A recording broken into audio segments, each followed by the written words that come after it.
what we just witnessed, or, what I just witnessed on the screen was not really that pretty for a half. And I would equate it to this. Anyone who has gotten into an argument, for you married men out there, you get into an argument with your wife. For those of you in a serious relationship, argument with your girlfriend. Like a couple days later, you kind of move on. You go to dinner, you go to lunch, you go on with your day, you go to work, you come home. But there is just a tension in the air. Hell, maybe a week or two later, you just can't shake it. Sometimes, if you cross the line with what you said, it might not go away for a long period of time. That doesn't mean you can't go out to dinner with your friends, you can't go over to families' homes together, you can't hang out with each other, but there is a tangible tension in the air for an explosive fight that happened. We have all been a part of those, some more than others. And you don't want to relive it, you do not want to talk about it, but it is the elephant in the freaking room. That's a little bit, I discounted, or at least poo-pooed last week, the reason that they laid an egg against the Saints because of everything that happened in the offseason. And then watching tonight when the Packers in the first half, let's face it, looked like crap.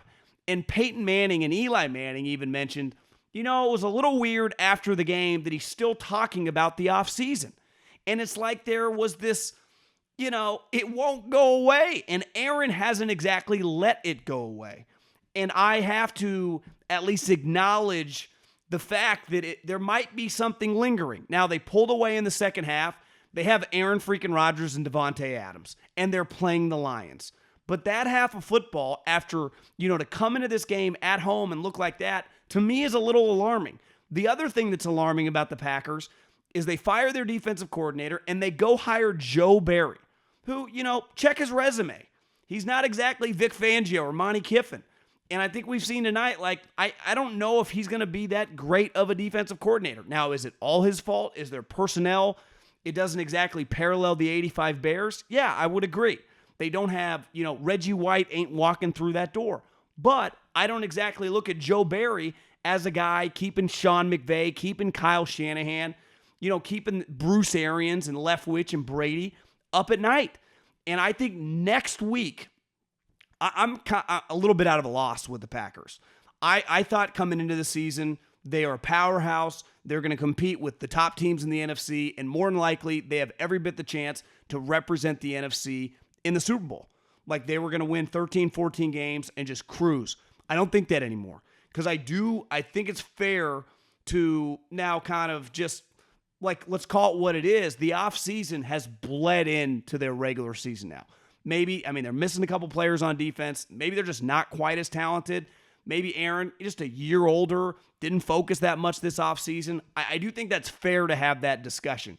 And ultimately, when he walks in the room and Gutekunst and those guys just see each other, it's just got to be a little weird. Like the other players in the locker room know what's happened. Now, if they come to San Francisco next Sunday night and blast the Niners, I'll go, listen, they've gotten past it. They talked about, whatever the argument it is, they're in a good headspace.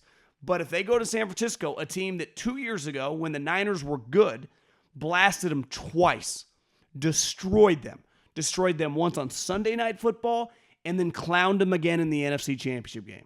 So if the Packers can't come into this game approaching it kind of like a Super Bowl atmosphere and a mindset of, we need to beat this team when they're right.